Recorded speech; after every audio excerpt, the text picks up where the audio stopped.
Sejam muito bem-vindos e sejam muito bem-vindas ao nosso canal de Física. Esse é o terceiro vídeo sobre tunelamento quântico, no qual a gente vai falar um pouco como que o efeito quântico está presente também na natureza, né, e como ele é importante até para a vida na Terra. É interessante também que você já esteja um pouco familiarizado com o conceito de tunelamento quântico para assistir esse vídeo, porque eu não vou retomar de novo todo o conceito, né? Então, se você não assistiu os vídeos anteriores ou se você não está familiarizado com o conceito de tunelamento quântico, eu recomendo que antes de ver esse vídeo você veja os meus vídeos, né, sobre tunelamento quântico que eu estou deixando aqui na descrição.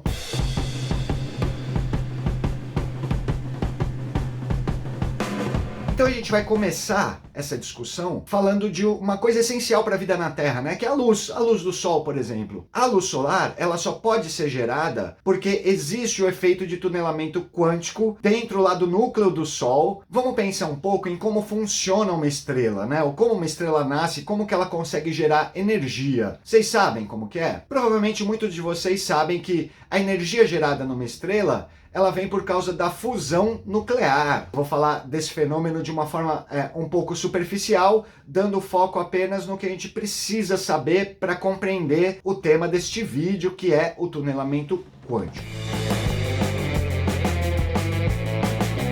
O elemento mais abundante que a gente tem no universo é o hidrogênio, certo? É o elemento hidrogênio, que é o primeiro elemento aí da tabela periódica, né? A formação de qualquer estrela basicamente é essa. Você tem uma certa quantidade, uma grande quantidade de hidrogênio ali espalhada numa determinada região, só que você tem um fenômeno chamado atração gravitacional. Quando você tem massa que chegam a uma determinada distância, essas massas se atraem, né? Pela lei de Newton, a lei da gravitação universal, que você aprende na escola lá. Existe uma força de atração entre as massas. Então, quando essa quantidade de hidrogênio chega numa determinada distância entre si, existe uma força que atrai esse hidrogênio um em direção ao outro, que é a atração gravitacional. E eu estou falando de grandes massas de hidrogênio, tipo de bilhões e bilhões e bilhões de toneladas de hidrogênio que vão se juntando. Isso demora um tempo, né? Eles vão se atraindo gravitacionalmente e vão formando aglomerados ali, né, de hidrogênio. Quando eu tenho uma massa muito grande desse hidrogênio, e conforme eles vão chegando mais perto,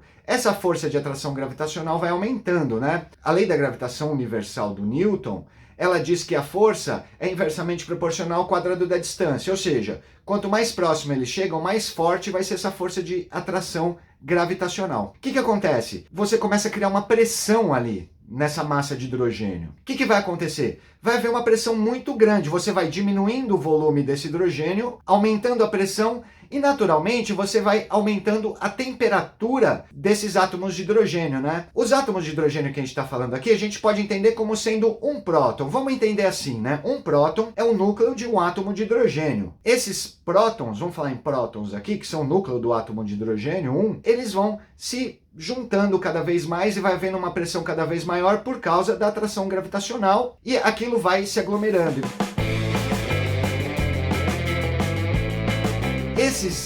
Esses prótons, né, que são núcleos de átomo de hidrogênio, eles vão chegar eventualmente tão próximos um do outro que eles vão se fundir em hidrogênio pesado ou deutério, né? Ocorre um fenômeno ali que um desses prótons se converte num nêutron, né? Isso não é importante pra gente agora, mas aí você vai ter um hidrogênio pesado ou um deutério, né, que se fundiu. Só que a gente tem um problema nessa equação aí. E a gente sabe que os prótons, eles têm carga positiva, né? E o que acontece quando eu tenho duas cargas de mesmo sinal e tento aproximar essas cargas? O que vai acontecer? A lei de Coulomb diz que cargas de mesmo sinal tendem a se repelir. Vai aparecer uma força repulsiva, né, que vai querer afastar essas cargas. Então a gente vai ter a luta ali entre duas forças. A força gravitacional que junta essas cargas, porque elas têm massa, né? Então a força gravitacional vai querer juntar essas cargas. Só que conforme elas vão chegando muito perto, essa força coulombiana, força eletromagnética, que é regida pela lei de Coulomb, vai querer afastar essas cargas porque são cargas de mesmo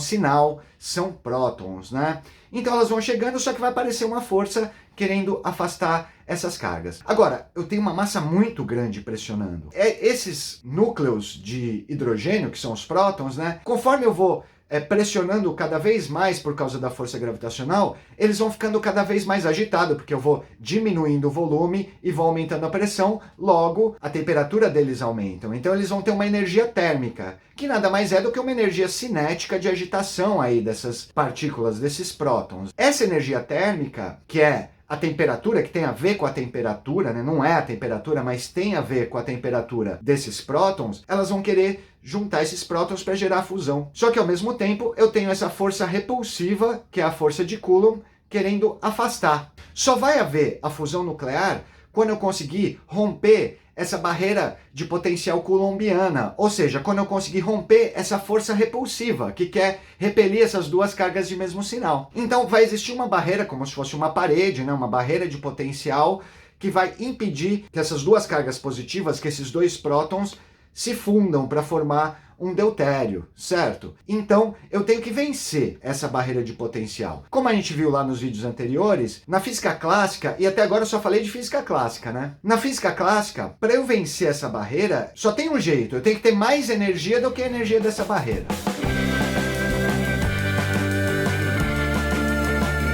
A energia da barreira coulombiana, que impede, né, que repele essas cargas, ela é bem calculada e em fusão nuclear, no núcleo do Sol, ela é da ordem de 0,1 MeV. Isso equivaleria à energia para você vencer essa barreira coulombiana e juntar numa fusão nuclear dois prótons, você teria que ter uma temperatura de aproximadamente 1 bilhão de Kelvin. 1 bilhão de graus Celsius, ok? Porque a gente está falando de valores aproximados aqui. Então, para os prótons terem uma energia suficiente para vencer essa barreira coulombiana, eu teria que ter uma temperatura de 1 bilhão de Kelvin, 1 bilhão mais ou menos de graus Celsius aí. A gente está numa escala de grandeza que eu posso falar em graus Celsius, aproximadamente 1 bilhão de graus Celsius. O que acontece é que no núcleo do Sol, a temperatura, né, gerada, como a gente já falou agora há pouco, gerada por causa dessa pressão, né, da atração gravitacional, é de aproximadamente 15 milhões de graus Celsius, né? Então, essa temperatura de 15 milhões de graus Celsius, ela dá uma energia para o próton muito menor do que a energia que ele precisaria para vencer a barreira coulombiana e gerar fusão nuclear. Trocando em miúdos, não deveria haver fusão nuclear dentro do Sol. O que deixou os físicos bastante perplexos é essa questão. Os prótons que estão ali, que se fundem, têm muito menos energia do que eles deveriam ter. A temperatura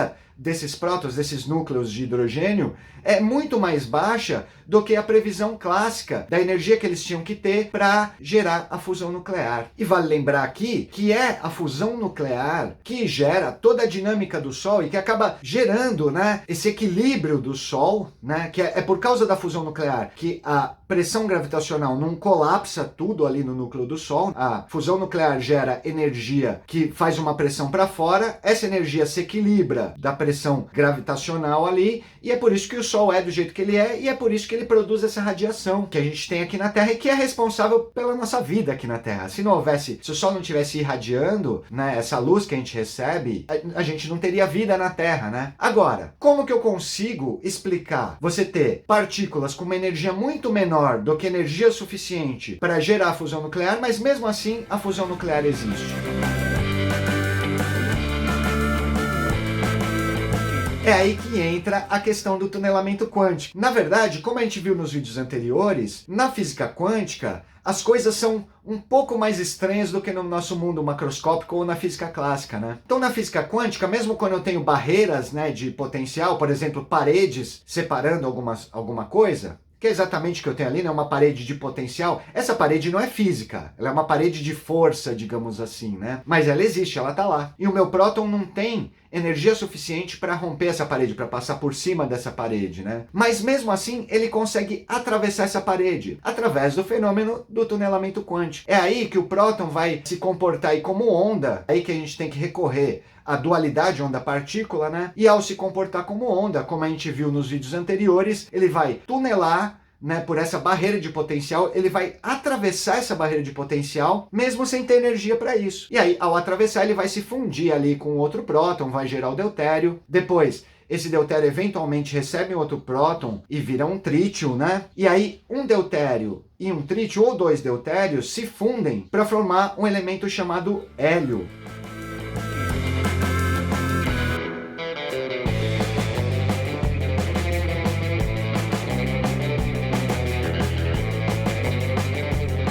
fundir dois deutérios ou um deutério e um trítio num elemento chamado hélio, a gente vai ver que a massa atômica, né, do hidrogênio, aproximada, né, eu fiz uma pequena aproximação aí do hidrogênio, ela é de 1,008. Então, quando eu formo um deutério, eu vou ter o dobro dessa massa atômica. Se eu tenho dois deutérios, eu tenho 4 vezes essa massa atômica. Se eu multiplicar essa massa atômica por 4, eu vou obter o valor de 4,032, que seria a massa atômica de dois deutérios, né? Agora, quando eu pego a massa atômica do hélio, que é quando eu fundo dois deutérios, né, eu gero um hélio, eu vejo que a massa atômica do hélio é de 4,026. Percebem que é uma pequena diferença de massa? Ou seja, quando eu fundo esses 4 hidrogênios, né, que tem massa atômica de 1,008 em um hélio, existe uma pequeníssima diferença de massa, mas ela existe. Essa massa é que se transforma na energia radiante do Sol, pela equação E igual a mc ao quadrado, né? Essa pequena massa que desapareceu, na verdade ela não desapareceu, ela se converteu em energia, que dá pra gente equacionar quanta energia essa reação gera usando a equação E igual a mc ao quadrado, e é essa energia que vai equilibrar ali a pressão gravitacional do Sol e que vai fazer com que toda a dinâmica do Sol aconteça e que ele seja do jeito que ele é, e por causa disso é que existe vida na Terra.